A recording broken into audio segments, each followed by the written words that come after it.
د هر قسم اسلامي کیسټو د ملاويدو پته یاد ساتئ. ایوب اسلامي کیسټ مرکز د قصه خوانی بازار شاته پیښور خار. الحمد لله نحمده ونستعينه ونستغفره ونؤمن به ونتوكل عليه ونعوذ بالله من شرور أنفسنا ومن سيئات أعمالنا من يهده الله فلا مضل له ومن يضلله فلا هادي له ونشهد أن لا إله إلا الله وحده لا شريك له ونشهد أن سيدنا وحبيبنا وشفيعنا وسندنا ورحمتنا ومولانا محمدا عبده ورسوله. أما بعد فأعوذ بالله من الشيطان الرجيم. بسم الله الرحمن الرحيم.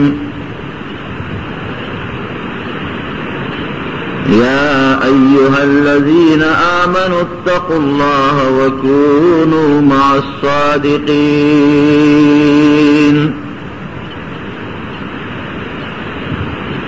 رب العالمين قرآن حکیم کی فرمائی شہد ایمان خاوندانو فضل کے زما یر پیدا کے اتقوا اللہ دا خدای نو یرے گے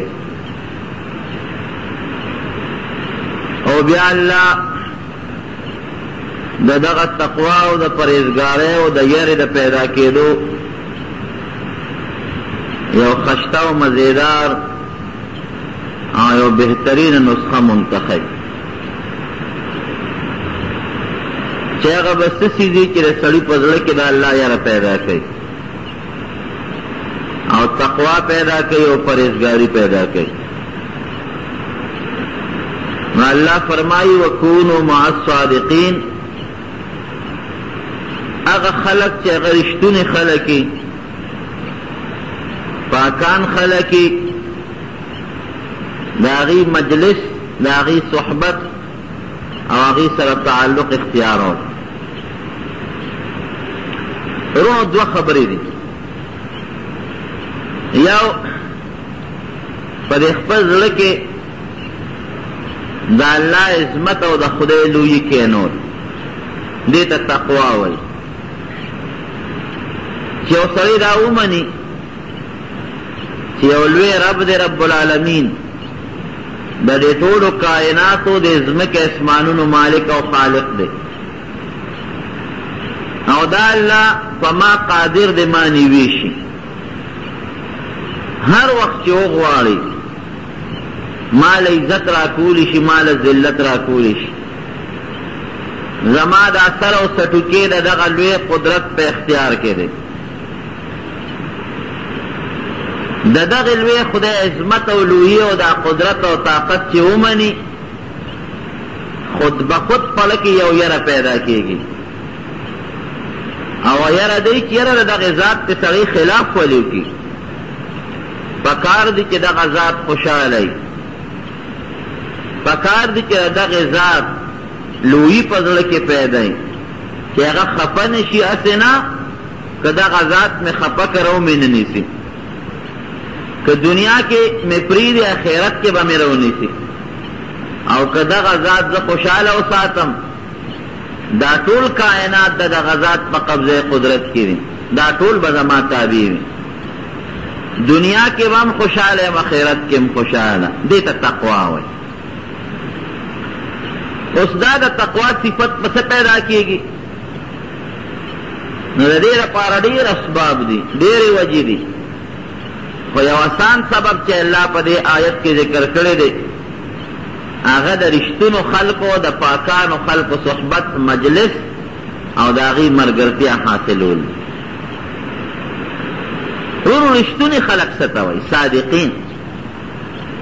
پاکان او نیکان خلق ستوي نو رشتونی انسان هغه ته وي چې چا سره وعده وکړي هغه پوره کړي یو خبره چا سره وکړي هغه خبره دروغجنه نه کړي مونږ خدای سره یو وعده کړی ده هغه وعده دا ده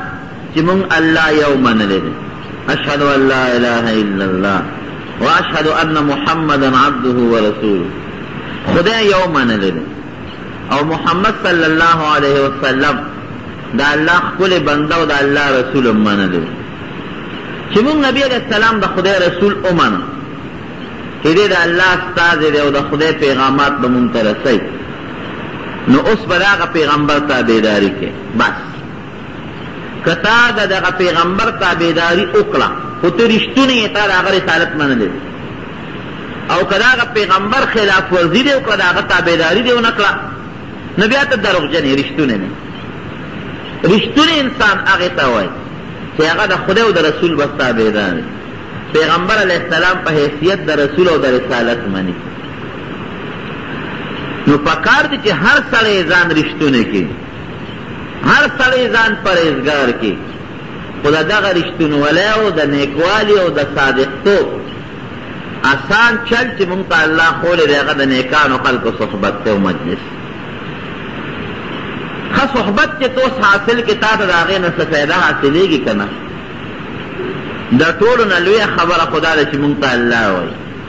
چې کونو مع الصادقین د دې خلکو صحبت اختیار کې او مجلس جوړ کې ورسره خو که مونږ ظاهر ته وګورو نو په ظاهر کې هم د نیکانو خلکو د صحبت او د مجلس یو اثر پیدا کېږي نبی کریم صلی الله علیه وسلم یې په خپله مثال ورکړي وی د ښه مجلس او د بد مجلس مثال داسې دی چې یو سړی یو عطاري سره کښېني عطر فروش سره دا د ښه مجلس مثال دی نو یا خدا دی چې د هغه عطاري نه به لږ عطر والي که عطر ترې وانخلې هغه به خپل یو لامبه در کړي غوږ کې به یې کښېږدي او که داسې هم ونه شي نو بل نه به عطر اچوي یو څاڅکي به در باندې ولګي اکه دا مو نشي نو هغه ګنټه نیمه ګنټه خو د خوشبویه مجلس کې تېره کړه دغه رنګې د علماو د نیکانو مجلس ته چې لاړ شي نو یا خو به ته د دین تپوسو کې د مسلې به جواب درکړي او که ته دې تپوسو نه کې بل چاته به مسله وایي ته به یې واورئ اکه داسې هم نه به راته خپله یو مسله یو لامبه به د لغوت کې کښېني یو مسله به درته بیان کړي د دین تا به پرې پرېږدي که دغه هم نه رونو نو یو ګنټه نیمه ګنټه خو د دین د خوشبویۍ په مجلس کې تېره کړه او د ګنده مجلس مثال نبی علیہ السلام ورکوي د اور والا خوا کې به کښېنئ د اور د بټۍ په خوا کې دا نه چې ګنې اور ناروا شی دی یا د اور بټۍ د ګناه شی دی نه دا یو مثال دی ظاهري یا خو به دی چې اور به دی یو شغله راشي جامې وسوځئ که دا نی تورې به شي که داسې نی نو د اور هغه بوی خو به در باندې یو ګنټه ولګي که نه سپېمې به دې تورې شي دغه رنګې ګنده مجلس کې چې کښېنې یا خو چې هغې کم کار کوي پوډرس کې ته به هم کې جواري کوي ته به هم کې ناروا او زنا او بدعملي کوي تا باندې به مغه اثر پرېوځي او که هغه اثر ترې وانخلې نا مجلس خو راته لږ خشته ښکاره شو دا هم لویه ګناه ده او که دغه هم نه هغه ګنټه خو د پلیتۍ په مجلس کې تېره کړه که د ګناه په بدبویۍ کې خو تېره کړه دا د هغې یو ظاهري مثال نو مجلس خامخا اثر لري تاسو د خپلې معاشرې ته وګورئ کم سړی چې ښو خلکو سره کښېني دی به ښه کېږي او کم سړی چې خرابو خلکو سره کښېني خرابېږي به دا عامه قاعده ده مجلس هغه یو بزرګ وایي یو سړی ول راغی ما ته د جنت د رسېدو یو اسانه لار وښانه وی اختر مجالس الصلحاء وی د نیکانو خلکو سره ناسته پاسته اختیار کا دا د جنت یو اسانه لار او دا حقیقت دی هغه مجلس په سړي کې یو اثر پیدا کړي زمونږ د دین په دې بزرګانو کې یو بزرګ تېر شوی خواجه باقی بالله رحمت الله علیه خواجه صاحب باندې مشهور په هندوستان کې داغه مزار دی او قبر دی او د دنیا خلق اوسم داغه ملاقات او داغه زیارت دی تر دې حد پورې چې مسلمانان خو سکه هندوانم داغه قبر لري داغه داسې یو اثر او تاریخ لیکي داغه پلاس باندې چې خدای پاک هدایت خلق له ورکړي دي نو هغه خلق چې هغه بذات د پلاس مسلمانان شوي دي کم هندوان او کم سیکان نو هغه 98 لاکھ کسان دي 2 لکه کم 1 کروڑ کسان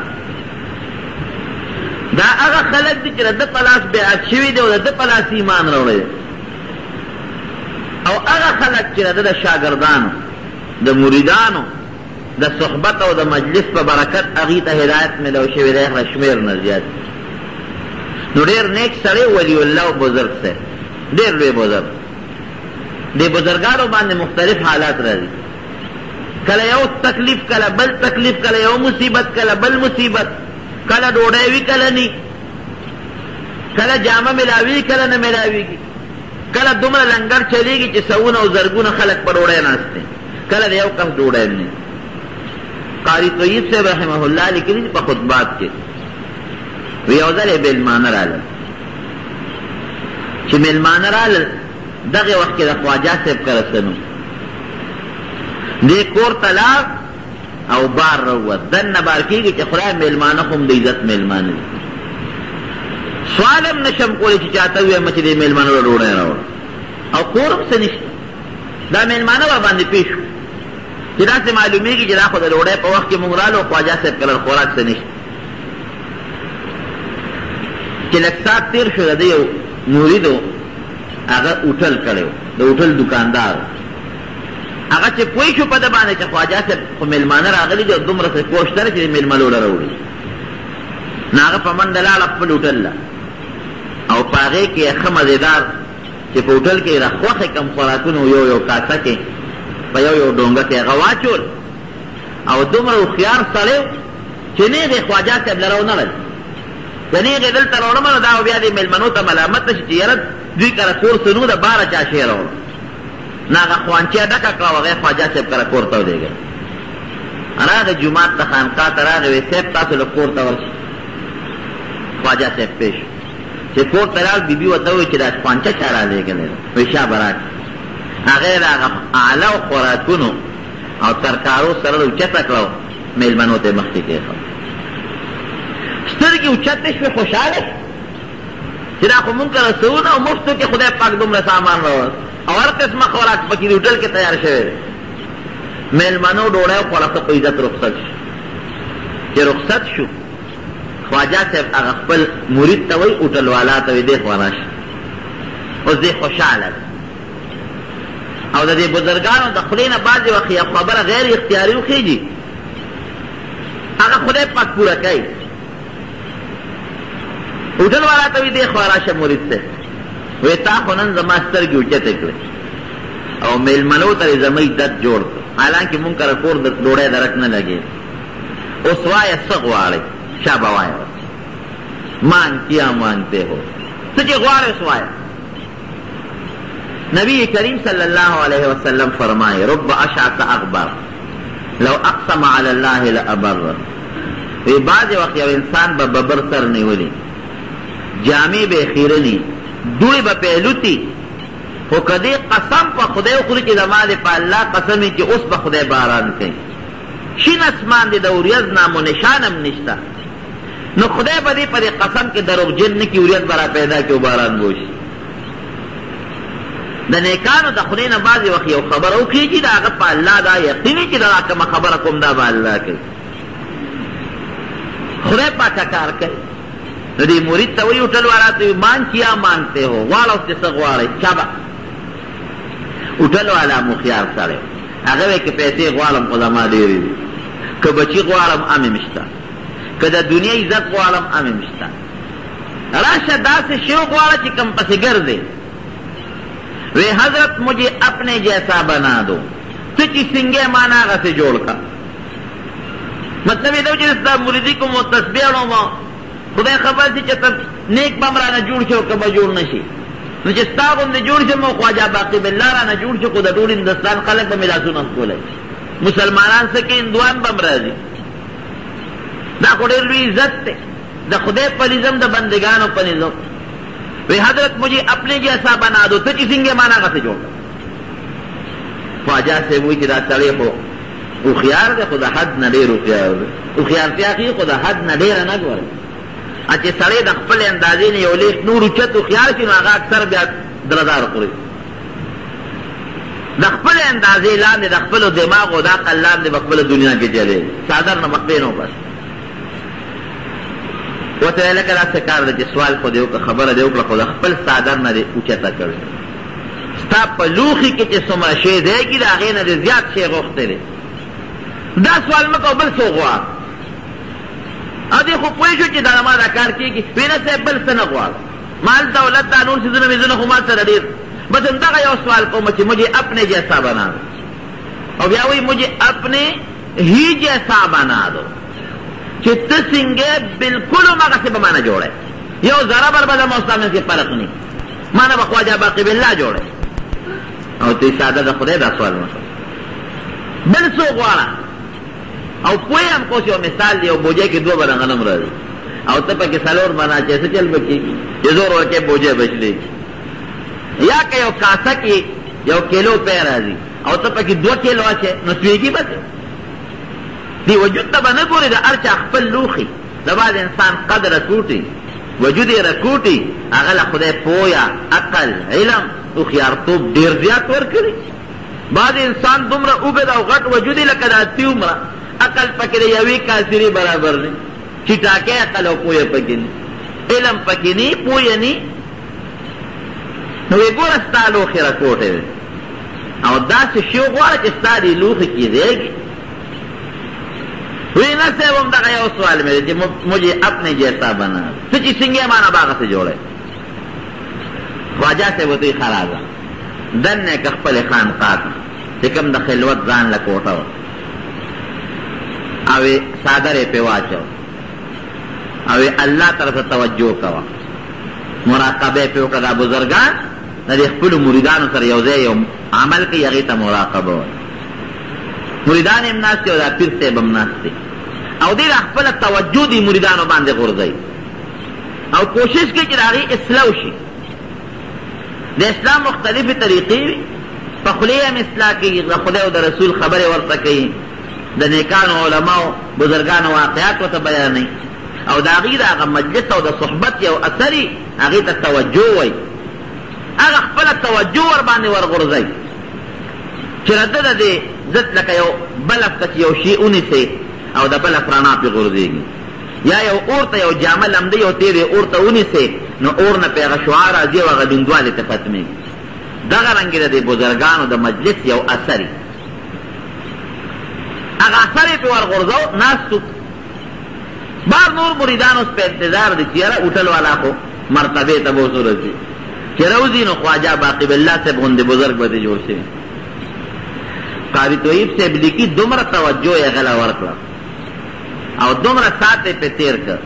چې د هغه هوټل والا باطن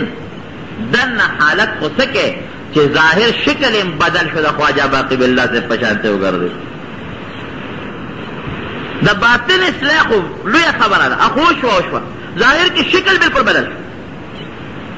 لکه مثلا یو اوسپنه دې راواغېسته او اور کې دې ومنډله او دا سوځېږي سوځېږي سوځېږي چې راویې باسې نو شکل هم د هغې له اور ګرځېدلي اور هم تک سوري او هغه اوسپنه هم سره ګرځېدلي دغه رنګې راده دا شکل د خواجه صاحب غوندې شو وی دا لکه ما غوندې شوې اوس مزې دې دي دیم را پاسېد او هغه هم را پاسېد چې د کوټې نه راووتل د دواړو شکل یو شان مخ سترګې رنګ خدای پاک اوس مریدان وایي چې زمونږ پیر صاحب پکې کم یو دی خواجه صاحب کم یو دی هوټل والا پکې کم یو دی اوس به مونږ پیر صاحب پسې پېژنو ځکه دواړه یو شان بلکل را روان دا دغه صحبت او د هغه لږې ناستې هغه ظاهري اثر وایي زمونږ پیر صاحب پکې کم یو دی او زمونږ هغه پیربی کم یو دی هغه هوټل والا یو مرید پکې هوښیار هلکه وایي چې دا کم مخکې را روان دی دا زمونږ پیر صاحب دا چې ایغ نیغ روان دی او چې دا کم یو خپه داسې وړی او بل اوچتی او سر یو طرف ته وړی او بل طرف ته وړی د هوټل والا دی د پر سر دونه بوج پروت دی لکه چا د چې دوه منیزې بوجۍ په سر کې او کله کوږ روان یو خو کله بل خوا روان دا هغه هوټل والا دی خبرې یو شان شکل یو شان ادا یو شان ګرځېدل یو شان وایي موږ به خپل پیر په دې پېژنو چې دا نیغ روان دی کم او چې دا کم کوږ ګرځي لکه لوی پن چې په سر یې دا هغه هوټل والا دی واقعي همغسې شوه قاري طیب صاحب د علوم دیوبند محتمم تېر شوی د ریلوې بزن او وایي یو شپږ ورځې پس هغه هوټل والا مړ شو هغه طاقت یې ونه لرل وفات نو صحبت او مجلس دا یو ډېر لوی اثر لري صحابه کرام چې دا مونږ ورته صحابه وایو دا صحابه ورته ولې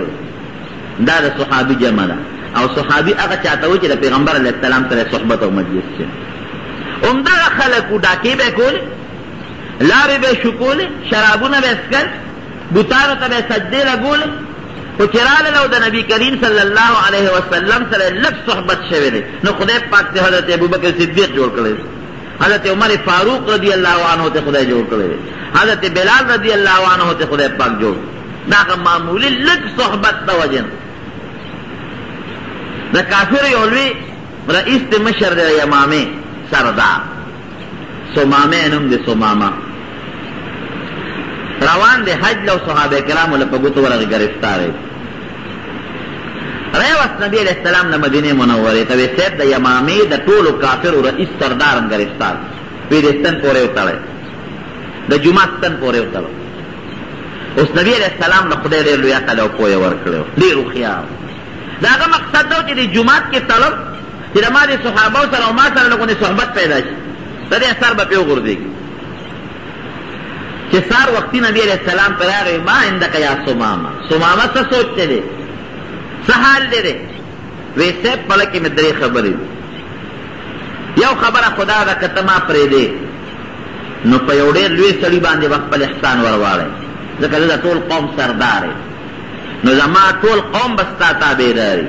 په هغوی به ستا احسان وروړي او صاحب که پیسې غواړې نو چې څومره دولت غواړي ما ته ووایه چې زما وطن والا ته سوال جواب وکړم دله راولېږي ما به پرېږدې او که وجنې مې نو مړ مې که نوم دې مې راباندې کېږي ځکه د ډېر لوی قوم مشر سړی پیغمبر علیه السلام اډو غږونه ته روان شو سار پې بیا راغی ما عندک یا سمامه سمامه څه سوچتے دی وی صاحب ان تقتل تقتل زادنې که ته ما وجنې نو ګورې زما ډېره لویه وینه ده ډېر لوی نوم دې راباندې کېږي او که ته مې پرېږدې ان تنعم تنعم علی شاکرین نو زه به ستا ډېره لویه شکریه ادا کړم ځکه په ما ستا احسان دا دی لکه چې زما په قوم ته احسان کړی او که مال غواړې دولت غواړې نو بس چې څونه غواړې ما ته ووایې زه به قوم ته سوال جواب وکړم دله به راولېږي بیا هم نبي علیه السلام اړو غږونه په درېیمه ورځ پې بیا راغی بیا یې تپوس کوي سمامه څه سوچتے دی وی صاحب هغه پرونه درې خبرې وی اطلقو سمامه پرېږدې ځه مفتو کې هم پرېښودې ځه چې څنګه یې پرېښود دی د جومات نه بار ووت روان شو د جومات نه بار یو باغ و هغې ته ننوت هغې کې مزېدارې خشته وبې وې په هغې ولمبل واپس راغی چې راغی نبي کریم صلی الله علیه وسلم ته مخامخ کېنه سمامه بیا څنګه راغلی وی صاحب یو څیز لرانه وی زما د قسم په خدای دی دا اوس نه لږ ساعت مخکې ستا د مخ نه خراب مخ ما ته بل نه ښکارېده اوس ما ته زما په زړه کې ستا د مخ نه عزتمن مخ بل نه ښکاري وی لږ ساعت مخکې ستا د ملګرو نه خراب ملګري ما ته بل څوک نه ښکارېدل وی اوس ستا د ملګرو نه خشته او خواږه ملګري ما ته بل څوک نه ښکاري او ستا د کلي نه خراب کلي ما ته بل نه ښکارېده اوس وی ستا د کلي نه خشته او ښکلې کلي ما ته بل نه ښکاري د خدای رسوله ما ته کلمه وښایه چې د اسلام راوړم مسلمان شم نبي علیه السلام ورته کلمه وښوله خدای مسلمان چې مسلمان شو وی صاحب زه خو حج ته روان وم عمرې له او ستا ملګرو نیولې م څوک م وی ځان ته خپله عمره دې پوره کړي مکې مکرمې ته راغې دا خبره خوره شوې وه چې د یمامي سردار هغه مسلمان شوی دی سمامه چې راغې د مکې خلک ورته راپاڅېدل هلکه وی ته ثوابي شوې بې دینه شوې دا دې څه وکړل دی ورته وایي نه بې دینه نه یم ما ته خدای د پیغمبر علیه السلام په ملګرتیا کې اسلام را نصیب کړی او نورې خبرې به نه کوې ګورې وی قسم دې که نورې م ګډې وډې وې نو زما د وطن چې څومره غله راځي یو دانه به م د نن نه پس دله ګورې نه راځي لکه مکې مکرمې ته چې څونه غنم به راتله د دله کلي نه به راتله مکه مکرمه خپله غرۍ د علاقه د غنم پکې نه کېږي وی یو دانه به م نه راځي وی دا م وورئ اوس به د ما د کلي غله اله خورئ چې نبي کریم صلی الله علیه وسلم راته حکم وکړي که هغه راته حکم ونه کړي یو دانه به م دله نه راځي دا دومره انقلاب پکې ولې راغی صرف درې ورځې د پیغمبر علیه السلام جومات کې تړلی شوی او پیغمبر علیه السلام به سره ټولې 15 منټه هم خبرې نه دي کړې دا د هغه معمولي صحبت اثر صحبت کې چې کوم اثر دی په ناست او په مجلس کې چې کومه فایده ده دا په ډېرو سکولونو او کالجونو کې نه حاصلوي که بچې دې بوته او تا په سکول او په کالج کې هم داخل که او ښه تعلیم دې م ورته وښو یا دا زوی ستا د دین کتابونه راوالی وغه ګوري په یادو لګیا دی او د اردو کتابونه او د پښتو ګوري خو چې دی یو 10 منټه م یو نیک انسان سره یو بزرګ سره عالم سره کېناست د ده ژوند کې چې په هغه 10 منټه کې م انقلاب راځي قسم دی که په کلونو په هغه سکولونو او کالجونو کې یا په هغه کتابونو کتو کې هغه انقلاب راشي دا خو د جاندار مخلوق اثر د بېجان درته وویل یو آسان مثال دله درکم دی جماعت کې دا لوښه پرته ده دا واښه دا لوښه د دې شړو مړو علاقو نه د دې پټو نه تاسو راوړی دا خلک اوري بیا او د څاروو خپو ته اچوي داسې ده که نه ډیران کې خلک غورځوي خلک یې بلوي څاروو ته اچوي او سوټې پې جارو کوي لیکن دا لوښه چې جومات ته راغله او د جومات سره صحبت اختیار که تاسو پې د پاسه مونځ هم وکړه ځکه نه دا لوښه دې څوک د څاروو خپو ته واچوي که دا دې څوک غوجل کې اوس غورځوي یا یو رومال دې تاله دکاندار نه واغېست خلک پې پوز هم پاکوي او دسم پې وچوي ماشومان هم پې پاکوي د ماشوم ورونین ته جوړوي لیکن که هغه رومال تا راوسته او د قرآن حکیم نه دې ته وکړه د قرآن سره یې لږ صحبت پیدا شو دا اوس پې پوزه پاکه اوس پې اودس مات که چې ټکه کافر شي ولې ځکه دې رومال دا صحبت او مجلس د خدای د قرآن سره پیدا شو یا بل مثال درته وویم جامو کې خلک د کافرو دا ګولې چې دا سپین هسې په صندوق کې د کافرو ګولې پرتې جامو پورې دې مګلې نه که تا هغه جامې راولې او ته یې واغوندې ستا د هغه جامو نه هغه بوی ځي که نه ځي دا د هغې هغه اثر یا عطر دې راواخېستل بکس کې دې کېښودل ګلاب دې راواخېستل او بکس کې دې کېښودل بیا تا هغه جامې واغونده د هغه ګلابو بوی به دې ځي نو چې کوم څیز بېجان څیز دی عطر دی کافور دی ګلاب دی لوښه ده د دې څیزونو د ښه څیز سره یو تعلق او یو مجلس پیدا شي هغه پکې اثر کوي نو چې نیک مسلمان د یو بزرګ نیک مسلمان سره صحبت او مجلس وکړي هغه څنګه اثر نه کوي مالک ابن دینار رحمت الله علیه بزرګ تېر شوی د ده په زمانه کې د مجوسیت یو دور هغه زمانه کې د کفر مختلف قسمونه مجوسیان هغه خلک دي چې هغې اور ته سجدې لګوي د اور عبادت کوي یو لوی مجوسي و هغه دومره زبردست عامل و دا سحر او جادو مادوی مزده و چې هغه د بادشاه مجلس قبضه کړی د بادشاه مجلس ته ځان رسولی او بادشاه دی دا عقیده پیدا کړې وه چې دا اور زمونږ خدای را و د عبادت بکو مالک مدینه رحمت الله علیه خو پوه شو چې دا سړی خو د بادشاه دربار ته ځان ورسو اوس هم ګورې دا قاعده ده بېدیني چې په ملک کې خورېږي داسې نه شي خورېدی تر څو چې یو وزارت یا صدارت قبضه نه کړي بېدیني چې کرسۍ ته ورسېد په اسانه خورېږي چې کرسۍ ته دې رسېدلې نه خورېږي اوس هم دا بېدینه خلک لاړ شي او د بادشاهانو وزیرانو او د دغې خلکو هغه تقرب او نږدېوالی حاصل کړي نو د هغې په ذریعه بیا په منډه منډه خورېږي نو دغې بدبخت هم دا خپل زهر د بادشاه د وخت بادشاه ته وروسو مالک ابن دینار رحمت الله علیه عالم هم هوښیار بزرګ هم پوه شو چې دا خو به ټول نظام د مجوسیت شي ټول خلک مجوسیان کېږي ورغی هغه بادشاه صاحب دا لرکه بادشاه ورته وی ولې لرکه وی دا کافر دی مذهب یې غلط دی وی ته راشه هغه سره باس وکړه که تا هغه پړ کړ نو بس زه به یې د ځان نه وشړم لر به یې کړم بلکې د هغه دین او مذهب به ختم کړم او که هغه دې پړ نه که کېدي چې هغه په حق وي نو ته په ما هغه سړی ولې لر کې او مجوسي مې اعلان کړی وی چې څوک ما ته په غلطه وي او ما ته کافر وي را دي چې دا مسلمانان ما سره د مناظرو کې مقابله دې را سره وي خلک هم پریشان مالک ابن دینار رحمت الله علیه ډېره ښه د وخت پې مقرر ټیم یې پې مقرر هغه ټیم نه ډېر لوی علما او مسلمانان هم راغلل مجوسي هم راغی او د هغه هم بله ملګري راغلل بادشاه هم ناست د بادشاه دربار کې دا مقابله شروع خبرې اترې کېږي هم چالاک و ډېر زبردست یو ټکې پکې دا د خولې نه د مالک ابن دینار رحمت الله علیه وخت وی لکه ته د اور ولې عبادت کې څه چل وی زره د ځکه عبادت کوم چې دې مونږ له ډېر لوی خیر راکوي ډوډۍ راله پخوي که دا اور نی زمونږ ژوند نه چلېږي زمونږ کاروبار نه چلېږي او بل دا دی چې د اور سره مونږ تعلق جوړ کړو چې دا بیا وروسته سوځوي نه اوس د سجدې ولګو نو بیا چې پکې پرېوځو سوځوي به هم نه مالک ابن دینار رحمت الله علیه څو کاله د اور عبادت وکړو ورته وي اویا کاله یا شپېته کاله نو وي بس تا خو به ورسره دوستانه جوړه کړي وي ځکه نو اوس پکې لاس ومنډه چې شپېته اویا کاله تا د سره دوستانه جوړه کړه لاس پکې ومنډه نو که لاس یې ستا نه سوځو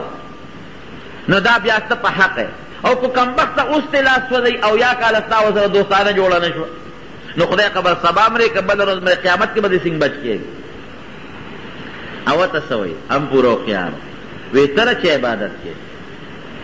مجوسي وي مالک ابن دینار ته وی زه د دې اور د مالک د دې د رب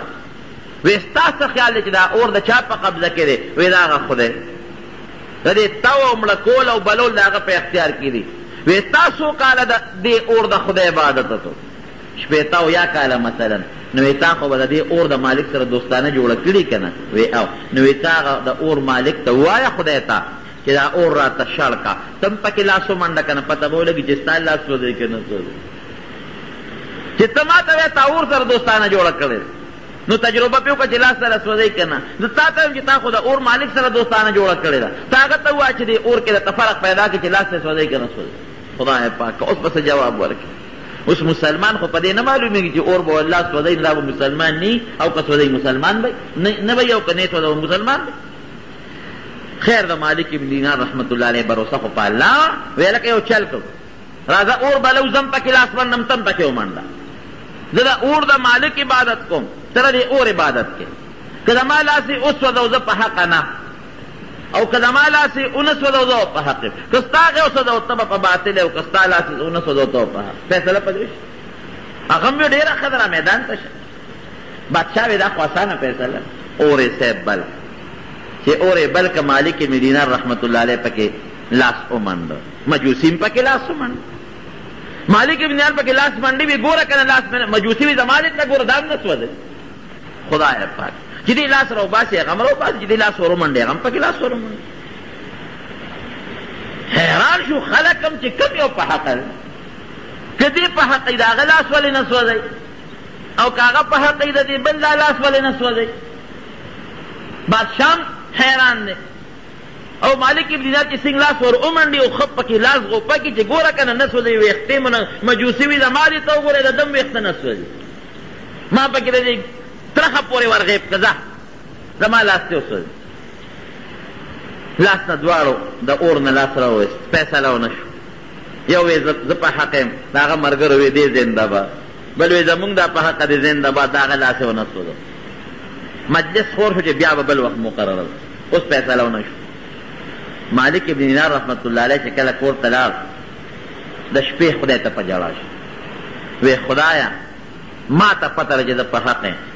او ته زما رب او مالک یې او دغه مجوسي ما ته پته ده چې خدای دا په ناحقه دی کافر دی د اور عبادت کوي رب العالمین اویا کاله مې ستا عبادت وکړو روجې مې ونیولې منځونه مې وکړل د شپې مې راته وجړل نو خدای ایله د مجوسي برابر دی کړم که ماله تا یو لوی فضیلت راکړه چې دا اور زما لاس نه سوځوي نو د هغه مجوسي کافر هم نه سوځوي که نه زما او د هغه منځ کې څه فرق دا یو کالو زما د روجو د منځونو د عبادت او د جړاګانو دغه فایده ما ته ورسېد چې د یو مجوسي برابر شو په دې جړا کې وده شو چې وده شو رب العالمین سره ملاقات وشو، غیبی خدای سره ملاقات وشو. ولی پریشان ہے مالکا؟ وی صاحب ستاری خدای ته پریشان یم، حیران څه چل دی؟ وی د شپېتو یو کالو سیله دې راله دا راکړه چې د یو مجوسي برابر دی. زما لاس خو ټیک د ستا په فضل اور نه سوځئ، خو د هغه غم نه سوځئ. وی مالکه تا سوچ نه دی کړی، دا اور مونږ په تا ګلې ګلزار کړی دی، ستا لاس نه سوځئ. دا د مجوسي لاس چې نه سوځي، دا ستا د لاس د برکت نه نه سوځي. ساده سړیه ته لاړ شه او ټیم ورسره مقرر کا، هغه دې جدا لاس اور کې ومنډي چې ستا لاس سره یو ځای نه،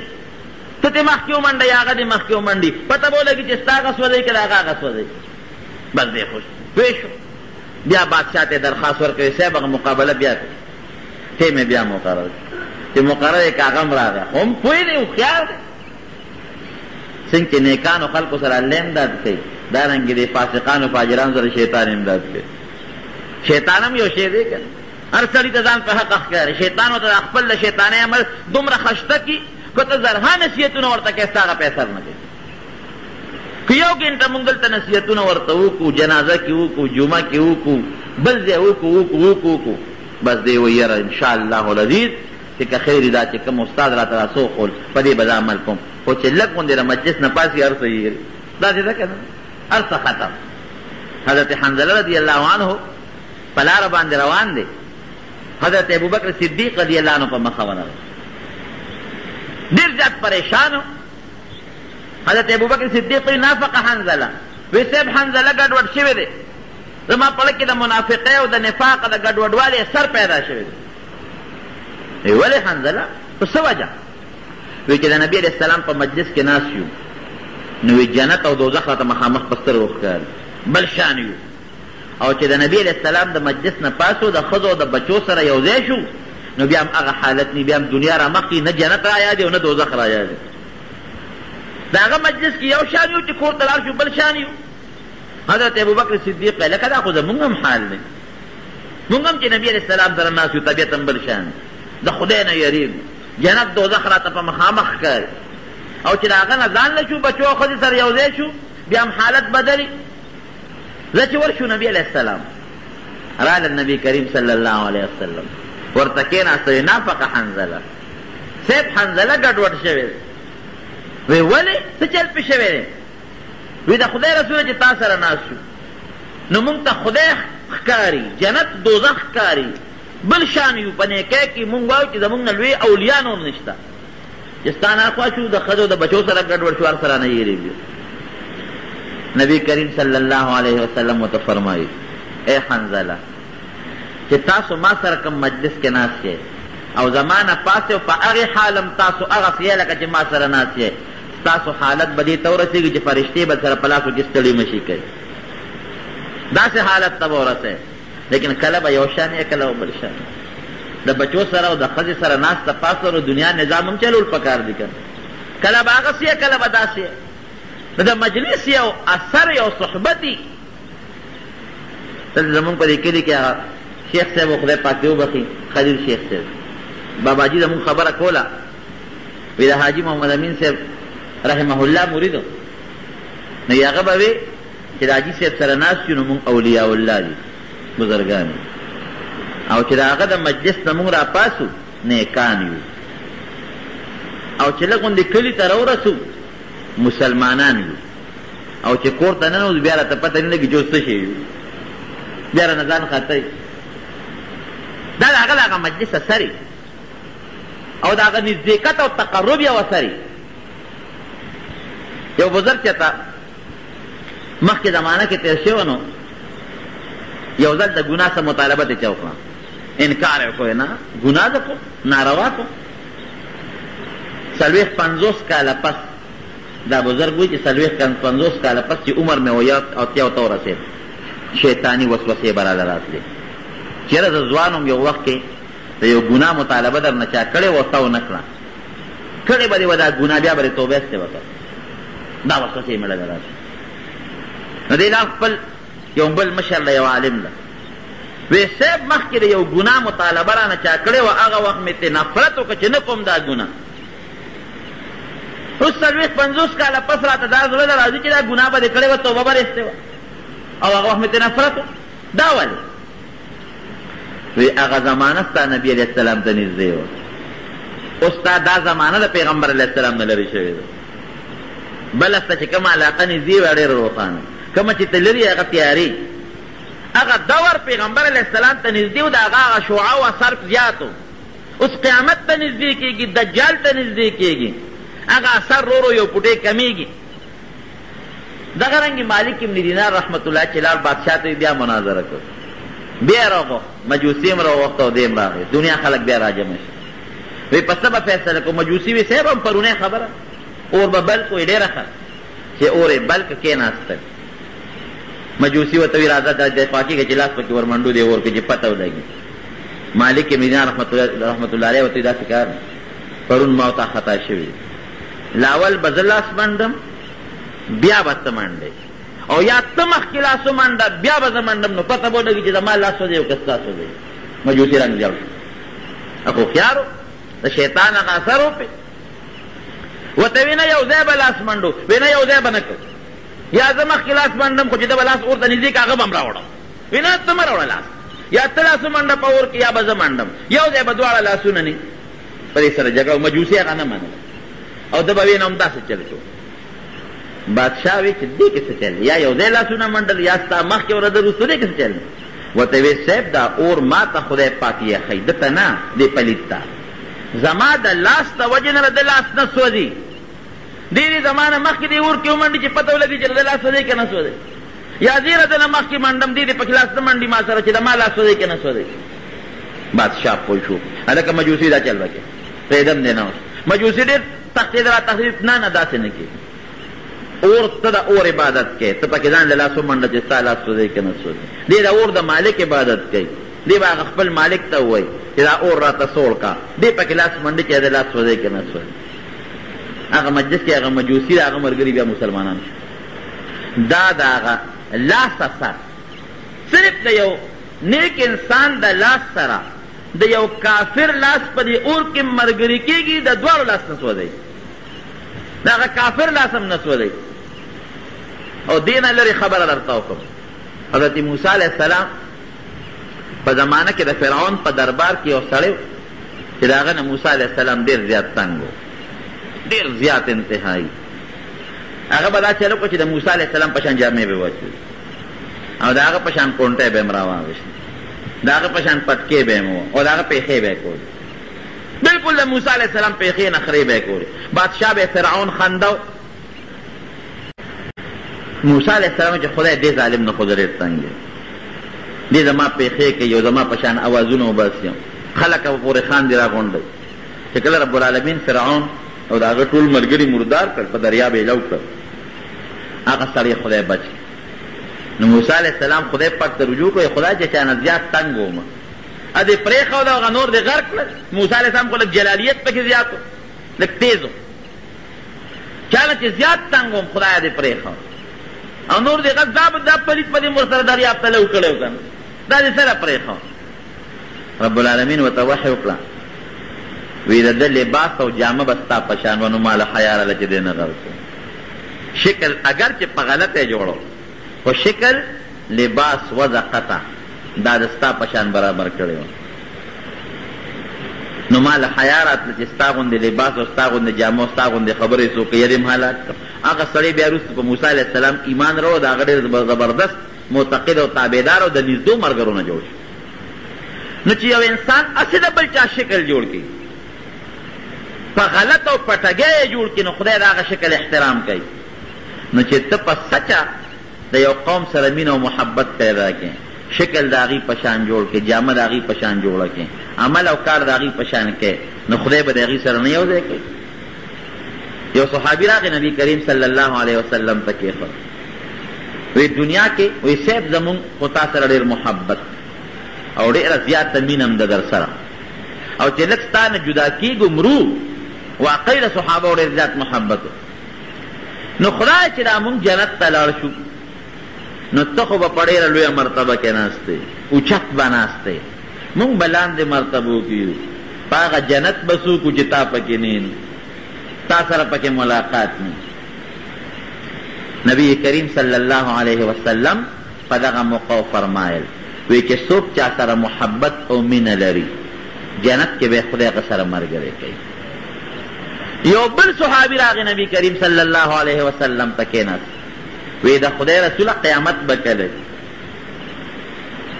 نبی علیہ السلام ورته فرمایي ما اعددت لها، تا قیامت له څه تیاری کړی؟ د قیامت تپوس هغه څوک کوي چې څه تیاری یې ونه کړي. وی د خدای رسوله څه خالص تیاری مې نه دی کړی قیامت له، نه مې ډېرې روجې نیولې دي او نه مې ډېر منځونه کړي دي او نه مې ډېرې نیکۍ کړي دي. یو څیز مې دی چې انی احب الله ورسوله، د خدای او د رسول سره مې مینه شته. نور روجې او دغه څیزونه مې ډېر کم دي، منځونه. نبی علیہ السلام په دغه موقع وفرمایل المرء مع من احبه، سړی به د هغه چا ملګری چې چا سره یې مینه محبت یادي. دنیا کې چې چا سره مینه خدای به د آخرت کې هغې خلکو سره ملګری کوي، او چې دنیا کې د چا سره بغضي آخرت کې به د خدای د هغوی نه ساتي. دا د پیغمبر علیه السلام وینا ده او دا مضبوطه خبره هم ده، د عقل سره سمیم خوري. نو چې نیکانو خلکو سره مینه کې آخرت کې به هم خدای هغوی سره ملګری کوي، دنیا کې به هم د هغوی غوندې کردار ستا خدای خپل کړي، د هغوی هغه اثر به خدای پتا قایم، د هغوی په شان کار به ته شروع کړي. تاسو د خپله معاشره کې وګورئ څومره خلک چې پوډریان دي یا زناکار بدعمله دي یا جوارګر دي مثلا یا غلا او ډاکومار دي مثلا. دوی د دې زناکارۍ او د دې غلا او د دې نارواو چې ته سکول کالج کې تعلیم حاصل کړی ځای که نه، کوم سکول کې دوی ته دا ښودنه شوې چې زناکاري کوئ؟ کوم سکول او کالج کې دوی ته دا ښودنه شوې ده چې تاسو پوډر څکئ، تاسو دا ناروا کوئ؟ کوم ځای کې را زده کړي دي؟ نه چې ته د دې څیزونو سکول شته، نه کالج شته، نه چې ته یونیورسټي شته، نه چې ته مدرسه شته او نه چې ته درسګاه شته. دا چې دا خلک پوډریان غلط بدعمله زناکار دي، دا د څه د وجې نه؟ دا د غلط مجلس د وجې نه. ګنده مجلس کې کینی، دا هغه ګنده مجلس اثر پې د پاسه واقع شي، هغه مجلس د زناکارۍ وي د باندې هغه اثر وشي، هغه د جوارګر وي هغه اثر پې وشي، هغه ډاکومار وي هغه اثر پې وشي، هغه د بېدینه وي هغه اثر پې وشي. او که یو سړی په ښه مجلس کې کېناست، نیکان خلک د هغې سره کېناست، هغې خپل لمونځ کوي چې د مانځه وخت چې دی به داسې نه کوي چې کور ته به دی به مودتو کې په مانځه به ورسره ودرېږي، هغې ذکر کوي، الله یادوي، دی به هم خدای یادوي، هغې د خدای او د رسول صفت کوي، دی به هم د خدای او د رسول صفت کوي. نورونو صحبت او مجلس دا تاثیر لري، او د صحبت او د مجلس د وجې نه سړی ګورې کمال ته رسېږي. نیکانو خلکو سره مجلس او صحبت کوي، هغې سره کښېنئ، د هغې چې د مجلس کوم اثر دی هغه به خامخا پتا کېږي. هغې علماو سره کښېنئ، د دین څه خبرې به ترې زده کړئ، څه مسایل به ترې زده کړئ، د خدای او د رسول خبرې به اورې لکې به ته یاره پیدا شي، تقرب الله خدای ته نزدېکت به دې پیدا شي. کم خلک چې ابوجهل سره کېناستل کم خوا لاړل، او کم خلک چې رسول الله مبارک سره کېناستل کم طرف ته لاړل. دا د هغه مجلس اثر. د نبي علیه السلام یو بیبي حضرت ام حبیبه رضی الله عنها، دا د ابو سفیان رضی الله عنه لور ده، او ابو سفیان رضی الله عنه یو وخت کافر بلکې د ټولو د مکې د کافرانو سردار، او لورې د نبي علیه السلام بیبي ده، صحابیه ده، ام المؤمنین. یو ځل ابو سفیان راغلی مدینې منورې د پیغمبر علیه السلام سره څه خبرې اترې کولې، نو بیا وی چې راشي د لور ملاقات به مو کوم،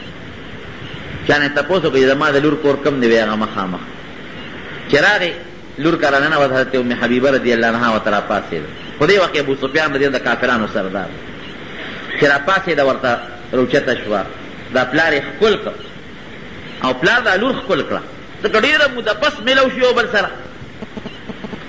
او د ډېرې خوشحالۍ نه یو بل ته وژړل. بعضې وخت کې د خوشحالۍ نه سره ژړا ول. نو په کور کې یو پوزکې پروت و د کجورو د پاڼ، زوړ پوزکې و، بل څه کټونه مټونه نو. نو حضرت دا ابو سفیان صاحب چې دی رضی الله عنه هغه وخت کې کافر ورغې په پوزکې کېناستې ده، دا لور ته بابا لږ صبر وکړه ودرېږه. نو دا لاړه پوزکې یې ترې غونډ کړه، داسې یو بله ریښه غوندې پرته وه په دې کښېنه، او ته بچې دا وایي تاسو پیغمبر دا عقل او دا دین ښایي چې د پلار سره به دا چل کوئ. په کار خو دا وه چې دا پوزکې غونډ وې او زه راغلی ما ته به یې خور کړی، نو خو کولاو پروت و، نو ما نه دې ولې غونډ کړ، تا د ما بېعزتي وکړه، تاسو ته خپل پیغمبر دا ښایي. وی نه بابا زمونږ پیغمبر مونږ ته ډېر ښه عقل ښایي، مونږ ته د مور او پلار داسې آداب را کړي چې په یو دین کې نشته. د پلار به قدر کوئ، د مور به قدر عزت کوئ، اگر که دا مور او پلار ستاسو کافران ولي. نو عزت دا و چې د ما نه دې پوزکې غونډ کوه، هغه ریښه دې راته واچوله. دا اوس د هغه صحبت اثر ته ګوره. د نبي علیه السلام سره مجلس جوړ شو، هغه عزتمند پلار چا نه چې پیدا دی کافر دی. اوس هغه عظمت پړه کې نشته کوم عظمت چې د یو مسلمان سړي د خپل مسلمان مور پلار سره ورته وي بابا خبره دی بالکل درسته، پکار دا دی چې تا ته دلته کې ښې ښې خشته بسترې واچوم، خو شته را کړه نه. او دا پوزکې مې دنه ځکه غونډ کړ چې دا د دواړو جهانو د سردار مبارک د ناستې پوزکې. نو زما ضمیر دا برداشت نشي کولی چې ستا غوندې کافر د پیغمبر علیه السلام په مسله د پاسه کښېني، ستا هغه پوزکي ستا پرېښودو ته تیاره نه. بل څه شته نه چې درته واچوي، دغه ریښه ده په هغې کښېنه. اوس پلار څونه خوږي، نن سبا خلک د لرې دوست د وجې نه مسلماني قربان کوي، یو دوست د وجې نه مسلماني قربان کوي. هغې خپل پلار دی او څونه عزتمند پلار دی، لیکن د نبي علیه السلام مسله باندې پرېښودو ته نه تیارېږي. دا د پیغمبر علیه السلام دغه صحبت او مجلس اثر. ورونو صحبت او مجلس دا د تقوا دپاره یو بهترین سبب دی. قرآن حکیم کې الله فرمایي یا ایها الذین آمنوا اتقوا الله، په زړه کې تقوا پیدا کړي، د خدای یره، او د هغې بهترین سبب وکونو مع الصادقین، د رښتونو خلکو ملګری شي. اوس دې زمانه کې د کشر کل نه خلک ډېر زیات فریادونه کوي، څوک د زامنو نه فریاد کوي، څوک د کشرانو وروڼو نه فریاد کوي. او د دې ټول سبب ګورې مونږ په خپله یو، مونږ دا خپل بچیو دا کشران چې ته نیک مجلس ته ونه لېږل. پکار ده چې سار پاسي جومات ته ولېږه، چې در حفظ مدرسې ته ولېږه، چې مازدیګر راشي چې د جومات کې کېناو. دا به نیکان وي ماشومانه، لکه تاسو وینئ که چې کوم قرآن لځي، کوم جومات ته ځي، واړه واړه د 1400 1500 کاله لکان یو خشته خشته ګیرې پرېښي، ټوپۍ یې په سر، نه پلار ته کنځل کوي نه مور ته کنځل کوي، مور او پلار ته خوشحاله. او ته ګنده مجلس ته ورخوشې کې پړې په واچې چې کوم خوازونه دي به تپوس د خپل بچي نه کوې، په ګنده ماحول ورسر شي، بیا نه خدای پېژني نه رسول پېژني، نه پړه کې د خدای یاره پېژني. نو د ښه تقوا حاصلولو بهترینه ذریعه دا د علماو نیکانو صالحینو مجلس. دویم دې خلکو سره تعلق جوړول، هغوی سره خپل موافقت کول، او هغوی سره ناسته ولاړه او بد نه ویل، د هغوی تابعداري کول، هغوی سره مجلس جوړول، په دې خدای خوشحالېږي. ځکه یو حدیث کې راځي نبي علیه السلام فرمایي، په بخاري شریف کې حدیث دی، وی که چا د خدای دپاره چا سره مینه او محبت وکړه نو ایمان یې ډېر مضبوط او کامل، او که چا د الله دپاره چا سره بغض وکړ نو دم خپل ایمان ډېر مضبوط کامل. لکه یو نیک سړی دی، ته ورسره مینه په دې خیال کوه چې دا نیک دی، د خدای دپاره ورسره مینه کوې، ستا ایمان مضبوط او کامل. او یو د دې نیک سړي یو دشمن دی، هغه دشمن سره بغض په دې وجه کوي چې د دې سړي د نیک سړي سره روانه ده، نو تم خپل ایمان کامل. نو نیکانو خلکو سره مینه کول، محبت کول، د هغوی صحبت مجلس کول، د هغوی سره ناسته ولاړه کول، دا د دنیا او د آخر د کامیابۍ ذریعه ده. خدای پاک زموږ ښه صحبت نصیب وګرځوي.